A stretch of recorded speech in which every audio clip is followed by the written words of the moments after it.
आपल्या नजरेत एक गंमत असते.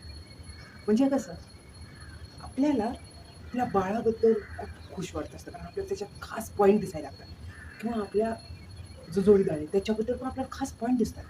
तो कितीही चिडचिड करू असतो तरीसुद्धा काही-काही गोष्टी आपल्याला त्याच्या खास वाटतात किंवा आपली पूर्ण फॅमिली आहे त्यांची खासियत आपल्याला सगळी कळते. गंमत इथंच आहे, की आपल्या स्वतःमध्ये काय खासियत पॉइंट आहेत हेच आपल्याला कोणी आवर्जून हात घेऊन सांगत नाही किंवा आपण आपल्यावर बिलीव्ह करत नाहीत, आपल्यामध्ये काय खासियत आहेत. खासियत काय असते म्हणजे आपण डोळे झाकून सांगू शकतो आपल्या मुलामध्ये काय खासियत आहे किंवा आपण ज्याच्याबरोबर फ्रेंडशिप केली त्याची पण आपण खासियत सांगू शकतो. असं का होतं, की आपण दुसऱ्यांवरती विश्वास ठेवतो.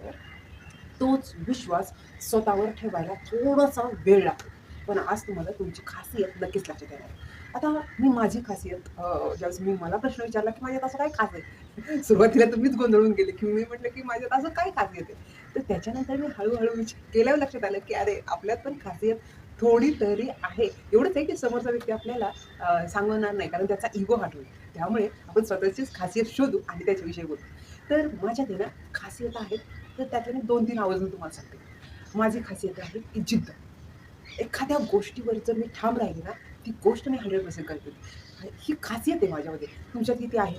नक्की स्वतःकडे पहा. दुसरा पॉइंट आहे माझ्याकडे नवीन स्किल शिकण्याची. जी स्किल आहे, ती कशी मी छान स्टेप बाय स्टेप, थोडी-थोडी कशी क्लिअर करेल. हां, इथून मागे मला वेळ भेटला नाही शिकण्यासाठी. पण जे काही आता मी शिकेल ना, खूप छान शिकेल. वेळ थोडासा काढेल ते शिकण्यासाठी. हां, माझ्यामागे खूप सारा लोड आहे कामाचा, घरच्यांचा, माझ्या बिझनेसचा. तरीही जी काही स्किल आहे ना, ती शिकण्यासाठी मी वेळ काढणार आहे. ही माझी खासियत आहे. नंतरचा पॉइंट, मी जिथे उभा राहते ना, तिथून लाईन चालू होते. का?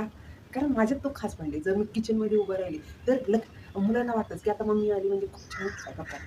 जिथे मी उभा राहते, तिथं त्यांना आधार वाटतो. माझ्या आईच्या जवळ जर मी गेले, तर माझ्या आईला माझ्याबद्दल अभिमान वाटतो, की हां, ही सगळी कामं करू शकते. अशी माझ्यात खासियत आहे. कधी ते आता मी स्वतःकडे पाहायला लागले. कारण मी दुसऱ्यावरती लगेच विश्वास ठेवते. असं तुमच्याबद्दल पण होतं ना? आणि सगळ्यात महत्त्वाचं हा पॉइंट आहे, की माझ्यामुळे समोरच्या व्यक्तीला पॉझिटिव्ह एनर्जी येते. ही खासियत तुमच्यातसुद्धा ती खास आहे. नक्की स्वतःला पहा. कारण आपण जिथे उभा राहतो ना ठाम, एक 2 शब्द ज्यावेळेस आपण विश्वासाने बोलतो ना, समोरचा व्यक्ती कितीही अपसेट असो, मूड डाऊन झालेला असो किंवा खूप साऱ्या टेन्शनमध्ये असो, आपण ज्यावेळेस बोलतो ना, त्याला ते एनर्जी ड्रिंक टॉनिक असतं. एनर्जी टॉनिक ते त्याला मिळतं. ही खासियत सगळ्यांमध्ये आहे. फक्त आपण थोडंसं इग्नोर करतो, ही गोष्ट वेगळी. पण खासियत हा पॉइंट आहे. आणि सगळ्यात महत्त्वाचं म्हणजे माझ्यासारखा जो पीस आहे, जो डायमंडचा खडा आहे, हा हा पॅटर्न जगामध्ये दुसरीकडे कुठेच पाहायला भेटणार नाही. हाच पॉइंट म्हणजेच मी आजच माझ्या खास पॉइंटमुळे सक्सेस झालेले आहे. हे कधी विसरू नका. आपल्या सगळ्यांमध्ये खूप छान, खूप मस्त, खूप वेगवेगळ्या डिफरंट विचाराने आपण खूप खास आहेत. एवढंच आहे, की आपण आपल्याला त्या नजरेने पाहत नाही, त्या कॉन्फिडन्सने पाहत नाही आणि त्याच्यामुळे आपल्याला सगळ्या गावांबद्दल, सगळ्यांबद्दल प्रेम, खासियत, तो माणूस, तो व्यक्ती खूप इम्पॉर्टंट आहे असं वाटतं. पण सगळ्यात अगोदर आपण मनातून चांगलं असतं, आपण पॉझिटिव्ह एनर्जीचं असतं. त्याच्यामुळे आपल्याला समोरचा व्यक्ती खास वाटत असतो. नक्कीच ह्या पॉइंटचा विचार करा, की तुम्ही सगळे स्वतःबद्दल खूप खास आहेत. त्याच्यामुळे आजपासून स्वतःला खास समजायचं आणि खूप कॉन्फिडन्सनी जे काही काम आहे ते खूप भारी करायचं.